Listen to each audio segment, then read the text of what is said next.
नमस्कार, TV news 18 India में आपका स्वागत है। मैं हूं आपके साथ सुहेल अरशद खान। इस वक्त हमारे साथ बात करने के लिए मौजूद हैं समाजवादी पार्टी के महानगर सचिव शारिफ अली। शारिफ अली से हम बात करेंगे 2022 चुनाव पर चर्चा करेंगे। शारिफ जी, ये बताइए 2022 जो बहुत एक महत्वपूर्ण चुनाव माना जा रहा है, उत्तर प्रदेश की योगी सरकार जो वर्तमान सरकार है वो विकास के बड़े बड़े दावे कर रही है और 350 पार अपने आप को जीत दिखा रही है। वहीं पर समाजवादी पार्टी के राष्ट्रीय अध्यक्ष वो भी अपनी जीत को देख रहे हैं। तो आप क्या मानते हैं?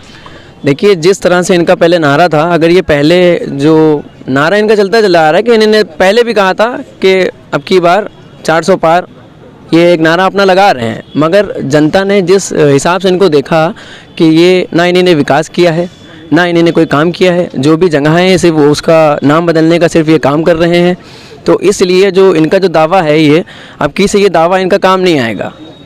ये 350 प्लस सीटें इनकी नहीं आएंगी।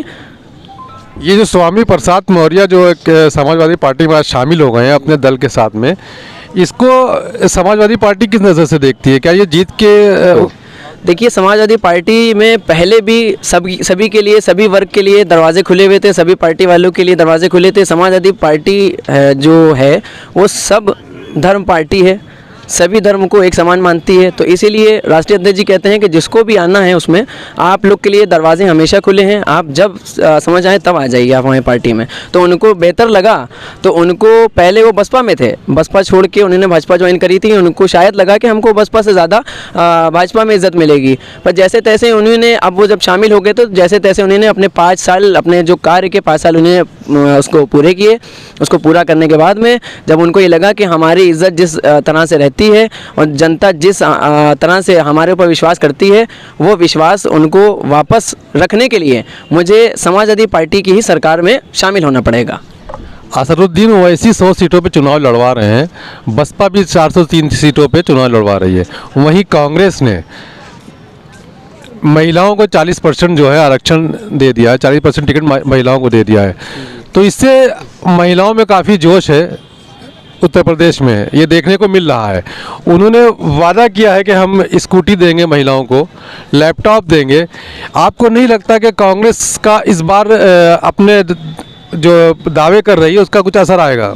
देखिए, सबसे पहली बात तो मैं ये कहना चाहूँगा, जो भी पार्टी है सबको अपना अपना अधिकार है, जो भी है सब अपनी अपनी तरह से योजनाएं निकाल रहे हैं, कोई स्कूटी देने का, कोई लैपटॉप देने का, कोई कुछ करने का।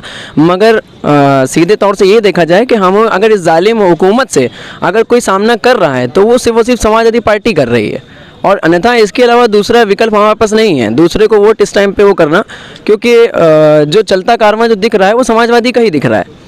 और अगर इस टाइम वोट दे भी देंगे हमको नहीं। योगी सरकार ने भी तो अपने 5 सालों में काफ़ी काम किए हैं। योगी सरकार ने सबसे पहला ये काम किया है कि नाम बदलने का और हिंदू मुस्लिम कराने का, और कोई काम नहीं किया उन्होंने। उनके तो दावे हैं गड्ढा मुक्त सड़कें कर दी है हमने, काफ़ी विकास करा है। ये गड्ढा मुक्त भारत जब उन्होंने कहा था, उन्होंने एक ऐप भी निकाला था, उसका ऐप भी निकाला था कि जहाँ जहाँ आप लोगों को सड़कों की समस्या है उसको हम जो है दूर करेंगे। उसके बाद जब कंप्लेनें उस पर ज़्यादा जाने लगी तो उन्होंने वो अपना सोशल मीडिया जो ऐप था उनका, उन्होंने उसको ही बंद कर दिया। अगर ये सुनवाई उनको करना थी तो उन्होंने ऐप निकाला था, तो जो लोग उसके ऊपर फ़ोटो डालने लगे कि देखिए यहाँ गड्ढा, उसके बाद उन्होंने उस सॉफ्टवेयर को ही बंद कर दिया उठा के।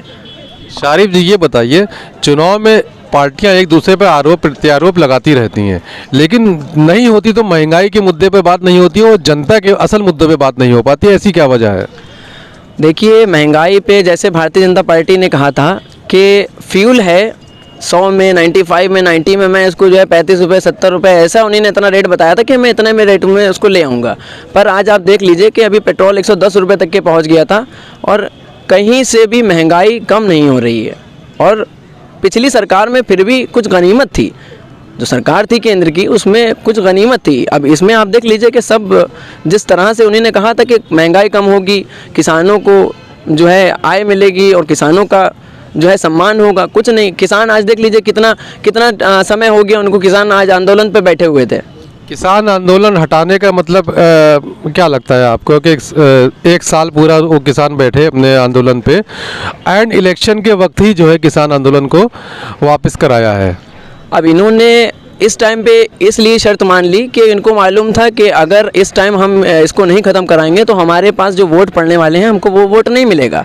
जैसे कि इन्होंने और दूसरा एक वो किया कि इनको धरना इसलिए ख़त्म कराना था, इनको मालूम था अगर ये किसान अगर धरने पे बैठे रहेंगे तो जो हमारा जितना भी वोट बैंक है वो किसान को देख के वो वोट कट जाएगा। क्योंकि जनता देखेगी जब ये किसान 1 साल से बैठे हुए, जब ये इनकी नहीं सुन रहे तो ये हमारे कहाँ से होंगे।